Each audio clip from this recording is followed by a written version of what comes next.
Welcome back. You are still here with us in conversation at the Sunday Times Directors event for 2020, aptly known as one of the biggest and probably most important board meetings that we have here in South Africa, with respective leaders of society, business and government who join us in conversation to deliberate on the current economic landscape in South Africa. There's several other conversations that we'll continue to build up on today through various panel discussions, both focusing on ICT as well as the fourth industrial revolution and how that can be used to really maneuver and shape South Africa's employment trajectory, coupled with understanding the dynamics we face with climate change. But this particular conversation that we focus on now is one that speaks to the crux of it all. As you might have heard in our earlier keynote address, as well as Chairman's report, power supply, South Africa's economic update, how best it is that we implement potential reforms to bolster and catapult economic growth, particularly as we come out from the COVID-19 pandemic, which we're still living in, but understanding how this has really brought to bear the nuances and weaknesses within South Africa's economy. Well, we join now to have a panel discussion which will focus on how best it is that we can revive and re-stimulate South Africa's economy. What are some of the fundamentals that various stakeholders believe we need to bring to the table and, most importantly, implement? Well, this is a conversation that will take place over the next 45 minutes, and we also welcome your feedback and question and answers, which can be shared through our social media platforms, as our speakers will be sharing some of their suggestions and their thoughts on how best we can move South Africa out of what could be a potentially damaging situation. I'd like to introduce my panelists. Some of them may be familiar to you given the business spaces and sectors of society that they influence and impact. I'll start with the panelists who are joining us here in studio in Midrand. We do want to let you know that we have observed all necessary COVID-19 regulations in terms of social distancing and the necessary screening that does need to take place, given that we are in the same vicinity. To my right-hand side, independent energy expert from the Energy Expert Coalition, Ted Blom. To my left-hand side, Debele Lutuli, who's the Managing Director of Business Against Crime, as well as Executive Director of Business Leadership South Africa. And of course, joining us virtually from her home in the Western Cape, Professor Ruth Hall, who is a professor at the Institute for Poverty, Land and Agrarian Studies at the University of the Western Cape. Now,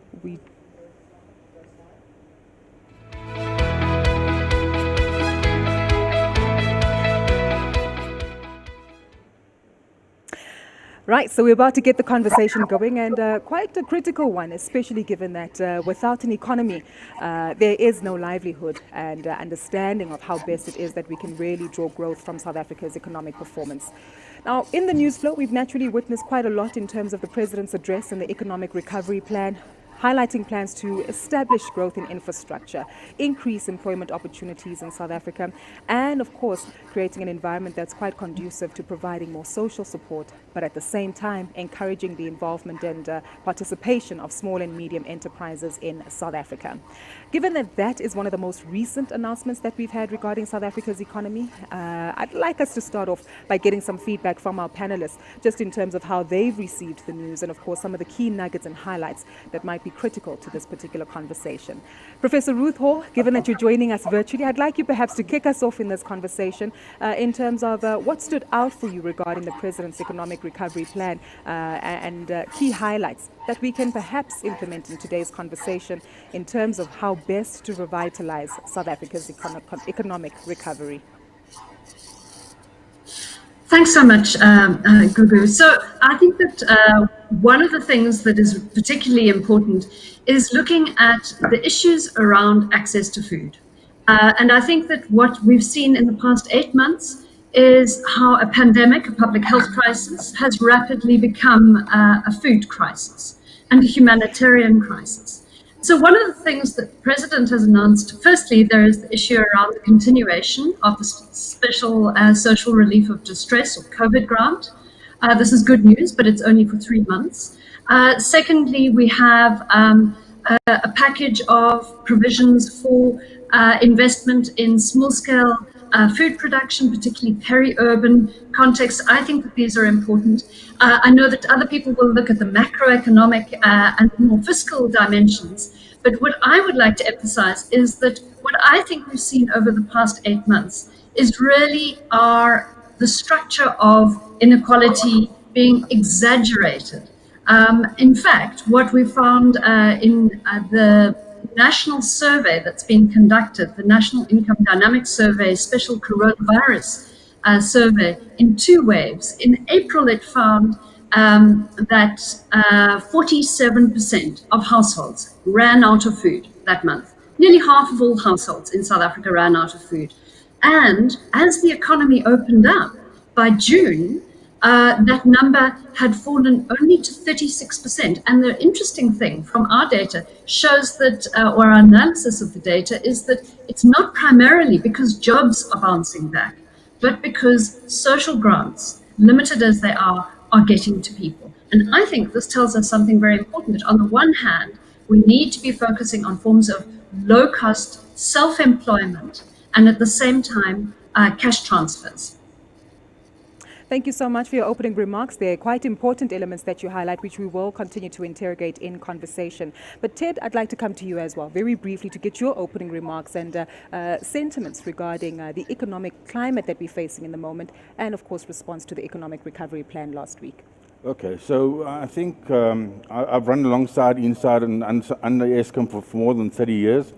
And if I stand back and I look at what's the role of Eskom, what the role was for the last 97 years, and where we're going now, it's clear to me that the big transformation that happened in 2001, when Eskom was hijacked from being a utility that was focused on abundance of electricity, cheap electricity, and in fact won an award as the world's best utility in 2001 in New York City.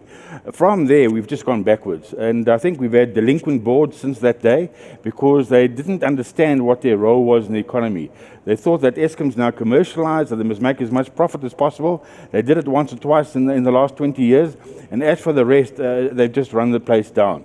So I think that given where we are, and given Mr. De Ruyter's admission earlier on this morning, that he cannot fix Eskom up, that it's going to have to be a group effort, then I think we need to go back to our core roots and say, well, listen here, where did the train jump off the rails?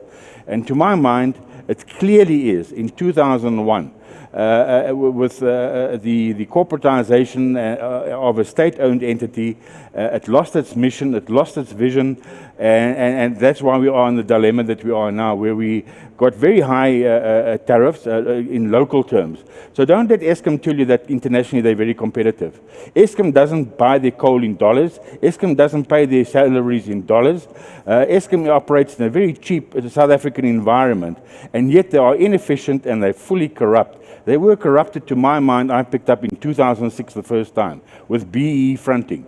Then it got worse in 2008 with Medupi, Kusile, Ngula, and the coal crisis. The coal crisis brought us down to our knees. You'll remember the blackouts of those days. And since then, there's been no proper board intervention. There's been a handover and a handover and a handover and a handover and a running away from Eskom, as the Zondo Commission is now evidenced. But there's been no bold action to clean up the show. And until we've got a proper forensic audit, a proper cultural audit to see that the people that are there are the people that can actually make a difference, I think we are wasting our time. And in the absence of proper reformation at Eskom, the only thing I can suggest is the President needs to be bold and open the grid to everybody, and within 12 months we can have adequate electricity coming from households, which can contribute more than 8 gigawatts. Eskom's own numbers, they might not know it, but it's their own numbers from 2013, from Dr. Tobias. And within 6 months to 12 months, we can solve this energy problem for the daytime load, not for the evening load or the base load. But the bulk of the energy problem can be solved within 12 months with an open mind. If we have a closed mind and a hijacked mind, it's not going to happen. You mentioned critical points, and of course we're going to delve into that in just a moment, especially following the feedback we heard from Andre De Ruyter in his opening address in terms of increased tariffs and of course opening up to renewable energy sources, and just exactly how that will move and shift the business landscape going forward. But Debele, we also want to hear your views and representation on this. Business has been very bold in coming forward in terms of its concerns, its criticisms, as well in terms of government not being able to create an enabling environment following the Economic Recovery Plan address and in the lead up to the medium-term budget policy statement. Has the confidence dynamic changed for business at all? So we're quite heartened by the plans that the president announced on Thursday. There were some positives that we'd been lobbying for quite a long time, such as the release of high-frequency spectrum by March 2021. We had hoped it would happen this year still, but at least we've got now a certain date that will happen by, and we are glad to see the announcement of the mass employment plan that he announced, given that 2 million people have lost their jobs under this COVID crisis. But that's a very short-term measure. We'd like to see and have discussions with government about how do we bring about policies that create long-term sustainable employment, because people need jobs in the long term, not these short-term mass employment plans. And it's not only the state that can create jobs. We need to enable the private sector to be able to create long-term sustainable jobs, and we do that through reforming the labor market regulations that make it difficult for the private sector to employ people. And I agree with Ted's views on the energy part. I think we found the announcement that energy security will be sorted by 2022 to be extremely optimistic, given where we are, and given that there weren't any announcements made about liberalizing the grid to allow private production of electricity either by households or businesses for themselves, and then to feed back into the grid, because like he says, that is the only realistic way where energy production will increase and we will get energy security. So there's a lot of positives. The infrastructure fund that was announced as well, and that's still going in those projects. We are quite keen to see what happens there and in that process, and through the PPPs and working with private sector, we were quite encouraged by the collaborative effort that he spoke about, and collaborating with the private sector, and the announcement as well about changing the visa regulations to stimulate tourism as well as to attract critical skills, which also is something we've been lobbying about quite strongly. We're quite heartened to see that, but what we need really is, and what was missing we think from the announcement, is an implementation plan of sorts, because I mean it's all good and well to announce plan, but what are you going to do to actually implement this? And we are, like we said, the economy is in an ICU. We need urgent implementation. The time for talking is over. Exactly. Yeah. And measurable outcomes and elements that we can use in order to measure what it is that we're trying to implement. I'm going to shift our conversation to some of the key elements that are built around the elements that we'll highlight. People, power, policy. It appears as though those are the three fundamentals that we really need in order to revitalize and stimulate South Africa's economy. But I'd like us to focus on people very briefly, and primarily the unemployment challenge that we have in South Africa, which has been documented in recent data from Statistics South Africa. But of course, we continue to see a lack of trust, not only between labor, government, and civil society, which is naturally publicly displayed, but even in terms of the negotiations coming out of conversations taking place at NEDLAC. I'd like to direct these two questions, starting off with yourself, Debele, and then Professor Hall. I'd like to get your feedback on this, particularly because you highlighted the element of social entrepreneurship and social involvement. It does seem as though there is a lack of understanding how best we can catapult our human resource, one of our biggest capital opportunities, to really be used and positioned for an environment of adequate growth. From a business perspective, Debele, we do see that we are seeing more businesses letting go of particular staff, but how is it that we need to address the challenge of skills, job creation, and employment opportunities more adequately from business? And Professor Hall, I'd like you to follow up as well with your thoughts specifically, more from a policy point of view, as well as the integration of education, employment opportunities and entrepreneurship, and how they come together. Debele, let's start with you. So what is required from government is to create an enabling framework for business to function, and to do that, like I said, we need to have a look at the labor market regulations and see how best we make those more flexible to allow more businesses to hire people on certain terms. Some might respond and actually say the policies are quite flexible, but businesses aren't hiring. Right? Instead, we're actually seeing businesses letting go of more people in terms of investment. It's again, the lack of policy certainty that we've seen and the implementation of some really, really bad decisions, especially during this lockdown period, which made then businesses struggle. So if you're not bringing in your income, it's unfortunate that you will unfortunately have to let people go. Yeah. Quite unfortunate, but are there conversations in terms of how best we can change it, particularly given that Labour's been very vocal about their frustrations with business? There are conversations about how we can change it. I mean, business continues to engage with government at numerous platforms, like you say, at NEDLAC, and we also, as Business for South Africa, put together an economic recovery plan. Within that plan, we dealt with the human capital and how we best go about boosting jobs, but in order to do that, we need the right policies in place. Professor Hall, I'd like to come to you to perhaps build up on some of those policies, not only from a Labour point of view, but how it is that we are just lacking in terms of adequately upskilling our people to participate economically. The first thing I want to talk about is education and tech.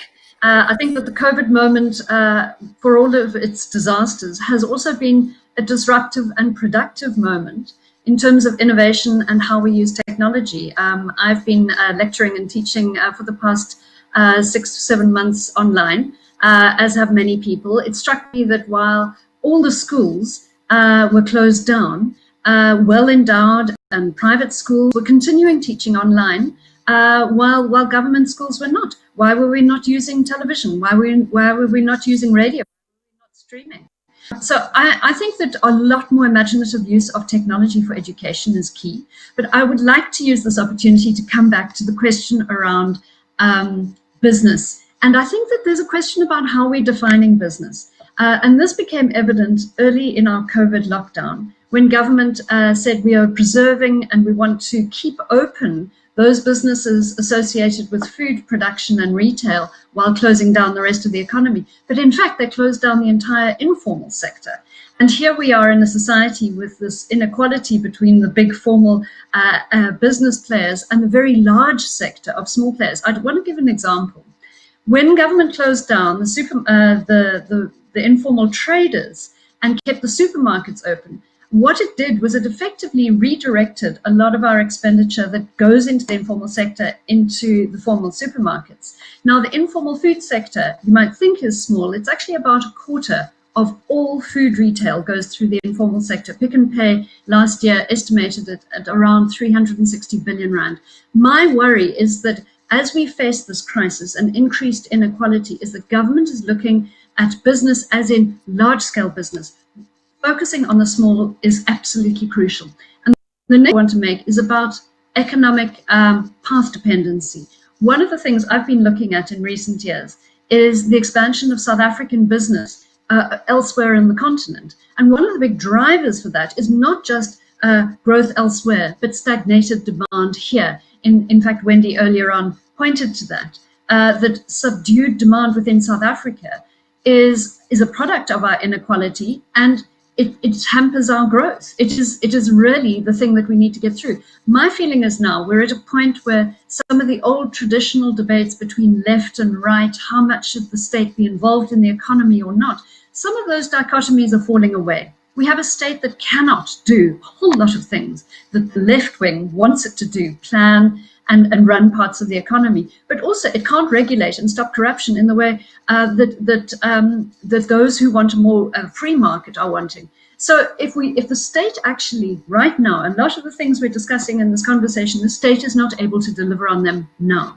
The one thing that the state can do very effectively is transfer cash. And there's a great book that was brought out a few years ago by Professor James Ferguson at Stanford University.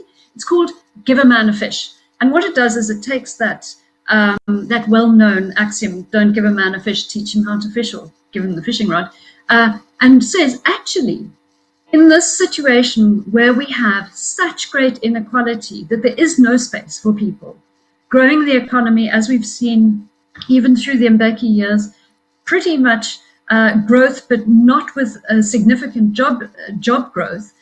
Actually, what we need is a new politics of distribution. And my argument is that a starting point is really are concerned about inequality, to recognize that starting to talk about a basic income grant to provide a floor for all people within this country has to be a starting point. And I think that would be a productive way forward for the conversation.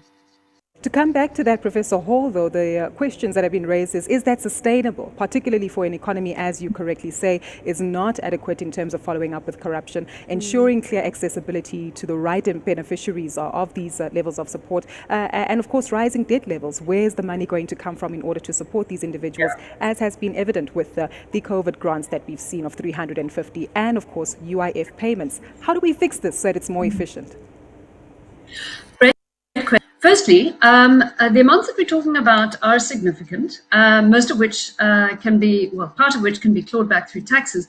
Remember that when the 500 million stimulus package was announced in April, in fact, only 50 billion, that's 10%, went to households in the form of grants. The rest went to various forms of relief for businesses.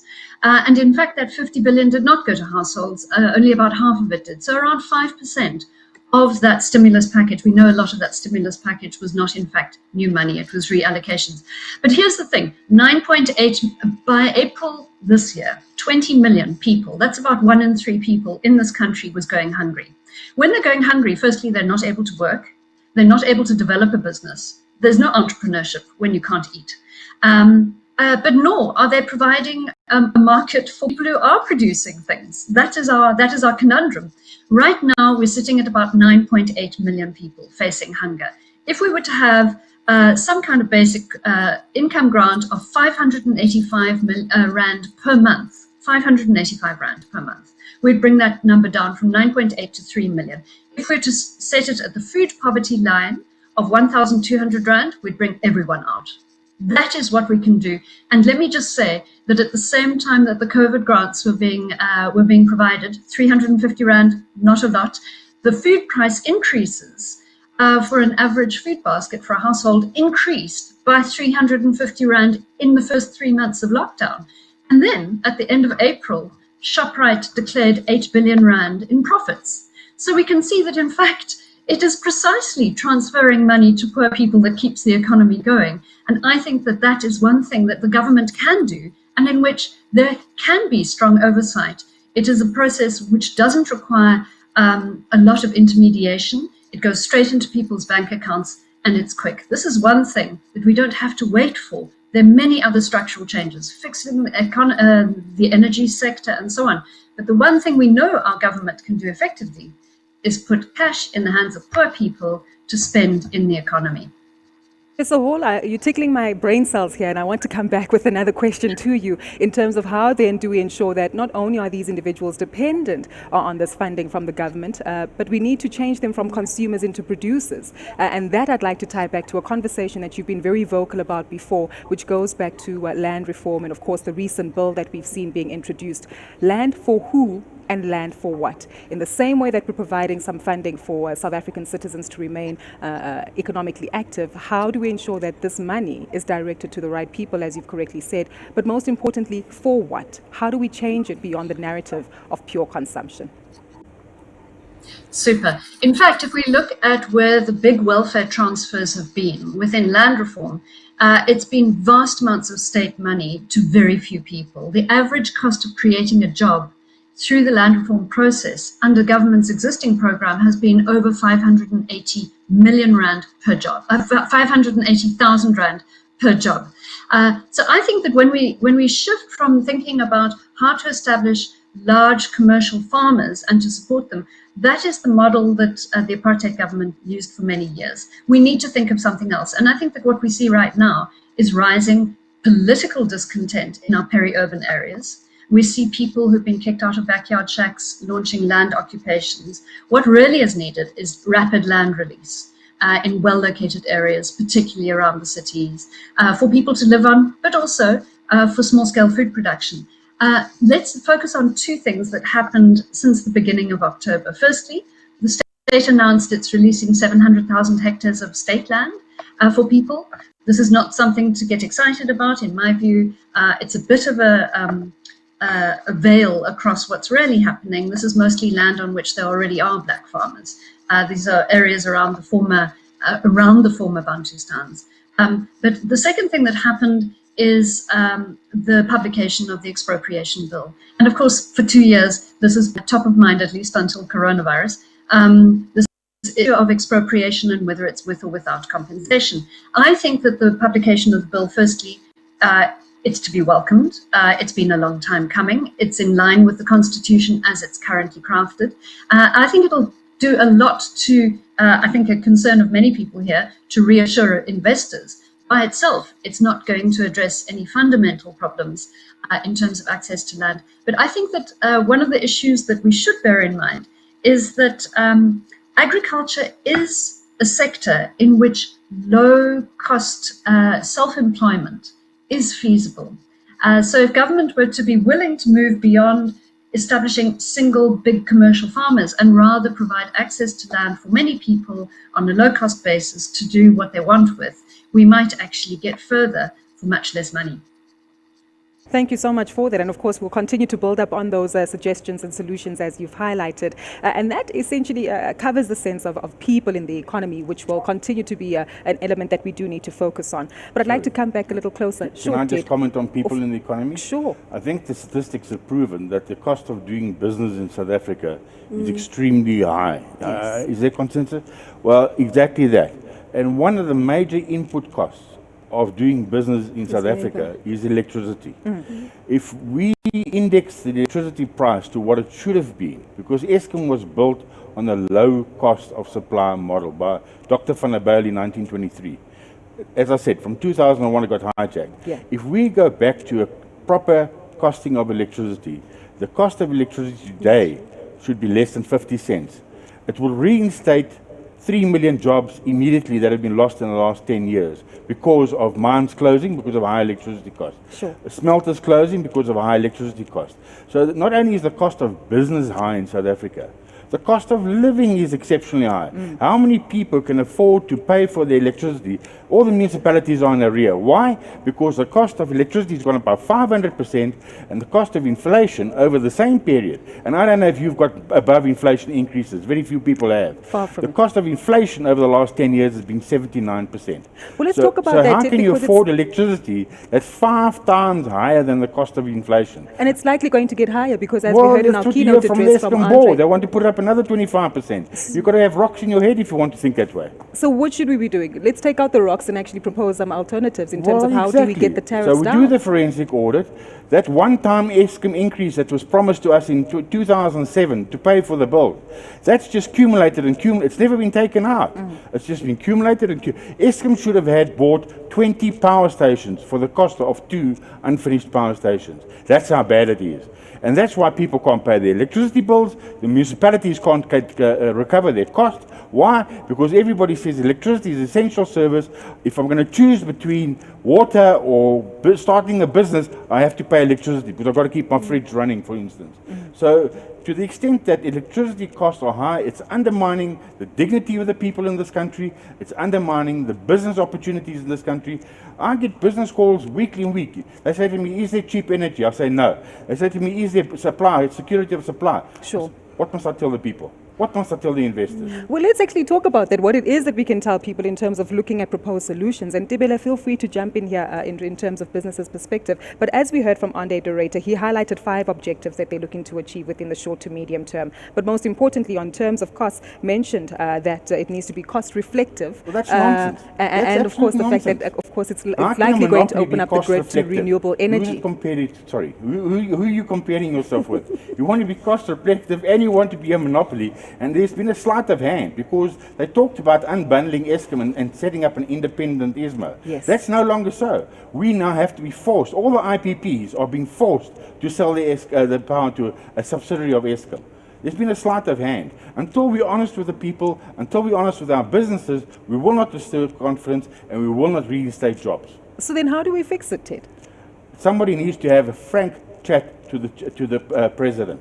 The president's been misinformed, unfortunately, and I think the sooner the president and people who have the care of the people at heart get together over a cup of tea and sort out all this misinformation, the sooner we'll get this economy going. I think we might need a stronger drink than a cup of tea. But Dibele, I want to also get your thoughts and feedback on this, because business has been frustrated by the concerns regarding energy, so much so that we've seen ongoing divestment from various sectors as well. So it goes back to what I'd said in my opening statement, that what we need to see as business is the encouragement and facilitation and quicker implementation of these renewable energy projects and plans, and to allow again either through NERSA, etc., just to open up the energy sector and allow private production of electricity so that people can produce for themselves, have secure energy and feed back into the grid. 18 months, I think, was the deadline that Andre de Ruyter gave us in terms of implementing that. But Ted, IPPs, is that the way to go, and is it going to be cost effective? No, I mean, to the extent that all the PPIs are going to be forced to sell to Eskom, they're all going to want government guarantees. We all know Eskom is as bankrupt as is. So the fact of the matter is, until they sort out a clear channel from the producer to the consumer without being forced to sell it to Eskom, if that doesn't happen, you're not going to see the investment that everybody's talking about. It's a pipe dream, not going to happen. And then the quickest way is to open up to the grid, as has been said, and allow households who otherwise won't have income. Even the poor households can sell electricity. They've all got a few square meters on their roof that they can make electricity from. Allow them to have a source of income. They'll get 350, as the professor has mentioned, or 1,000 rand a month, depending on how many square meters of roof they've got. That's the way to use them, and you can do it in 12 months. Because you're going to buy from your supplier, I'm going to buy from my supplier, and everybody else is going to buy, and there won't be a bottleneck. It can happen simultaneously. Yeah.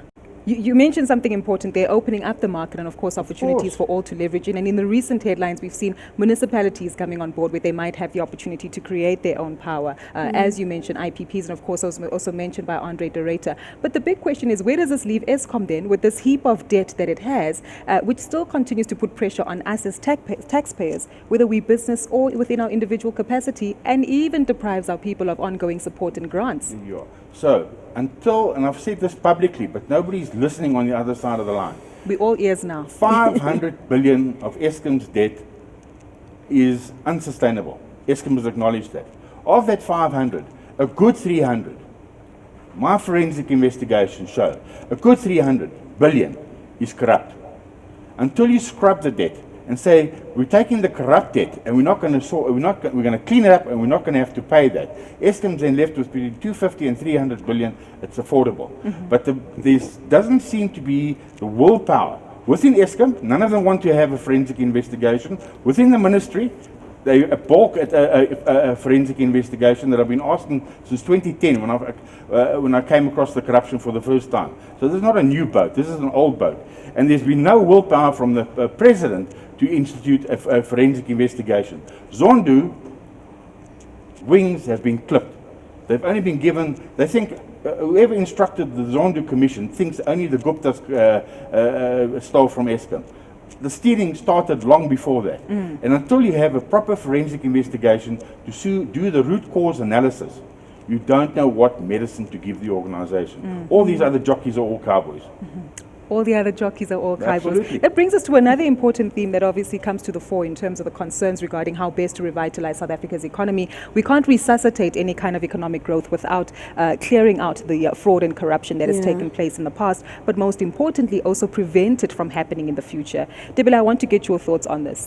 Business has also been very vocal and at the forefront, especially business against crime, in terms of fraud and corrupt activity that we've seen and ongoing illicit trade. I'd like to get your thoughts on some of the solutions that can be proposed to ensure that there's increased accountability. Professor Hall, I'll come to you next to also get your feedback on this one. So you say corruption that's been happening in the past, it's still quite present as the current COVID-19 crisis has shown us, with the PPE and the tender fraud that has taken place, and this 500 billion that was announced, that's just gone to everywhere else except to where it was supposed to, in hands that we don't understand. It's been an absolute disaster. So what needs to take place is for the NPA, the Hawks and SARS to be capacitated and boosted and allowed to freely implement and execute their mandate without fear or political favor. And in order to do that, I mean, it's been a concerted effort over the past 9-10 years or so to actually de-skill those organizations and remove the skills out of them. So we need to boost their capacity, and like the keynote speaker said, we need a capable state, and we need those particular organizations to be capable and implement what it is that they need to implement. And business stands ready, as always, to assist from a skills set perspective as and where we can, without necessarily capturing those organizations, to give them the necessary skills to speed up these investigations. I think we've been quite heartened to see the arrests happening in the Free State from that asbestos tender fraud, but we want to see that process to the very end with those individuals who are eventually found guilty in orange overalls. And same with illicit trade.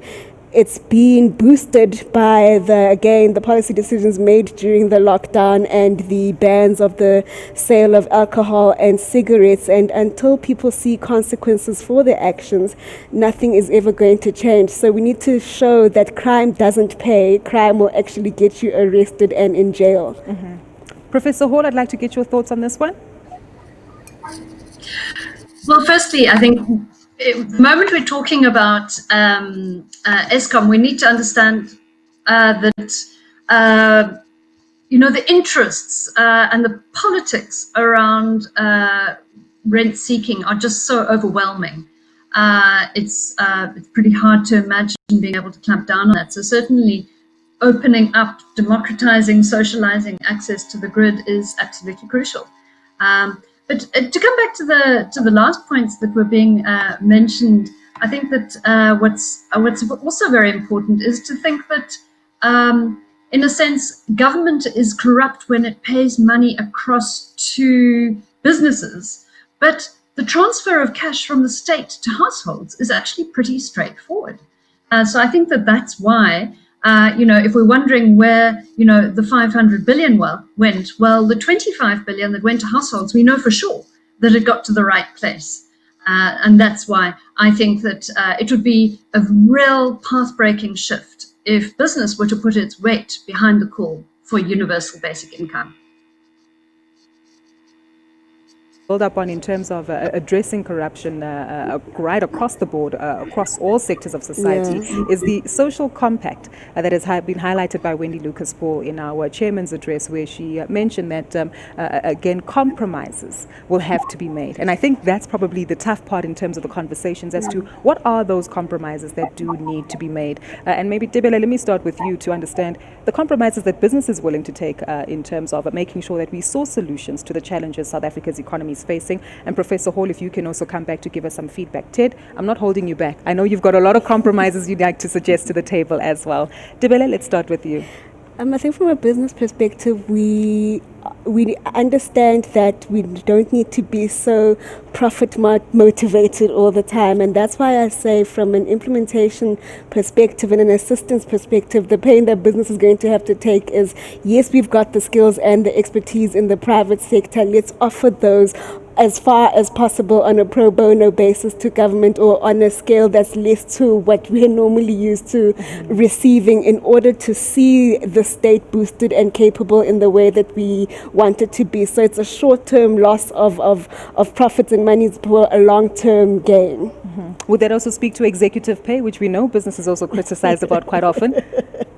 I think that's still a conversation that needs to happen, and we encourage it to happen. And I think we were quite happy to see members of ours as BLSA, the executives and the CEOs, actually sacrifice a part of their salaries to donate that to the Solidarity Fund, which then sourced PPE. But I mean, there's a lot more that can be done, and that's a discussion that needs to start taking place. Discussions are not a bad place to start because they do lead to action. Professor Hall, I'd like to get your thoughts in this one. Again, compromises that can and should be taken. And maybe if you can also share your thoughts in terms of society. So often our labor force and South African public at large is often blamed for for lack of a better word, perhaps being greedy and not necessarily coming to the fore in terms of adequate productivity, adequate innovation, and inclusive participation in South Africa's economy. Your thoughts on compromises that need to be made at the table? If anything, actually, I think I'm more optimistic than that. If we think about what's happened this year, what an incredible outpouring of social solidarity we've seen from across society. We've seen people coming together, setting up community action networks, sending money, sending food, and in a sense, what we've seen some of what the best we can be in this society. So what I think would be key for a social compact is for business to come out and say, we will move beyond corporate social responsibility. We want to monitor our own sector. We acknowledge that corruption is not exclusively the domain of the public sector. There's private sector corruption. There's private sector corruption all the time in relation to the state. We want to be keeping our own house in order, but mostly we want to be at the table promoting not just improvements in production, in the productive economy, but improvements in distribution. And this, I think, is the game-changing kind of paradigm shift, which is for business to see that fixing our distributional regime and the most effective way being through grants, as not being the antithesis of growing the economy. It is, in fact, the basis for it. So what I hear is everyone can agree we need a capable state. No matter what we want it to do, we can agree on that. And we all have many shopping lists of what we want the state to do. But it's not like these things haven't been said before. Yes, we must work towards it. Yes, we must fight for it. But let's not do so at the expense of asking the state to do what it already can do well right now, and which, with businesses backing, it could well be doing, which is saying, let's pay the money. Let's go for a universal basic income. We're beyond a point of being able to wait for the creation of jobs over time. We have to fix our distributional regime in this country. And I think that it's a matter of national, not just national importance. In a sense, it's crucial to the security of our future. Thing that you mentioned that, and of course speaks into the sustainability of our future. And Ted, that makes me want to ask you, if we are going to focus more perhaps on supporting our society with a basic income, where does that leave our SOEs? And is there a compromise that needs to be made there in terms of identifying the strategic players and letting go of those that aren't so strategic, but most importantly also understanding how they'll be let go? Because as has been witnessed, privatization isn't always the answer. Absolutely. Let me open up by saying I support the basic income grant. There's nothing as dehumanizing as coming to a robot and seeing somebody begging for their living. I mean, I really, as a Christian, I can't face that. It makes me very heart-sore. The second issue is what I think we need to do, and I hope the new government has got the guts to do it, is to depoliticize the network state-owned enterprises, because really they are holding us all to ransom. You aren't allowed to access the grid. Why? Because Eskom's got a statutory monopoly. You can't access the railway networks. I mean, the railway networks, and I did my apprenticeship on the railway networks as a shunter, of all things. I mean, at one stage, that was the biggest railway network in the southern hemisphere. And it was only at a quarter of its development plan. And it was cheap, and it was affordable, and everybody moved stuff by rail. Now everything gets moved by trucks, people get killed, even Eskom moves coal by trucks, and the roads get damaged and everything. I mean, the costs are ginormous. So what we need to do, and until 2001, just by the way, Eskom had a governing council represented by stakeholders, and most of those stakeholders were industry, mining, smelters, big industry. In 2001, they took away all those stakeholders who said, keep the cost low, and they put politicians in, or politically affiliated people, and they didn't care a damn about costs. So really, I think we need to, if you talk about compromise, then the people who have hijacked the economy need to compromise and give it back to the people who know how to steer the economy. Tough cause that we're calling for, and of course conversations that do need to be held and carried forward as we do embark on our closing remarks. And I really the public sector wage bill and the fact that that needs to be reduced drastically. In addition to that as well, we need to see SOE reform, and like you said earlier, we need to prioritize which of the SOEs are important and which are vanity projects. I mean, more money spent towards SAA is not going to boost business confidence, is not going to boost anyone's confidence, and the investment was in not the investment that we want to see won't come into the country if people see that the money, the small little bit of money we do have, we are spending on projects that actually don't add to anything. So those are the sort of things that we really need to see come out of this the budget speech coming up in October. Just a few of them, and like Ted said, addressing crime and corruption as well, and more plans to tighten up illicit trade, because of that and what's been happening, the government revenue is anticipated to reduce by about 14%. So that's a low-hanging fruit there. He could actually get more money to do what needs to be done. Exactly. Sounds like SARS versus SAA. I think we all know which one weighs more heavily and more importantly in some of those conversations. But I'd really like to thank my panelists for giving us some nuggets to really chew on in terms of elements that we do need to implement in terms of resuscitating South Africa's economy. What's been clear is that it's going to be very difficult. It's not easy in terms of the implementation that needs to take place, but most importantly, social cohesion, compromises that do need to be made, and also clarity in terms of key state-owned entities that are pivotal to South Africa's economic performance. I think we should all be encouraged by the words that we've previously heard from the Ghanaian President Nana Akufo-Addo, that in light of this pandemic and in light of our economic crisis, we don't know how to bring back human life, but one thing we do know how to bring back to life is an economy. And most importantly, it starts with conversations that translate into the right strategies and policies. And more enjoyable today. Some gave us a chance to even touch the sky. At the heart of BCX lives the spirit of innovation, even in the hardest of times. Our most important customer is yours.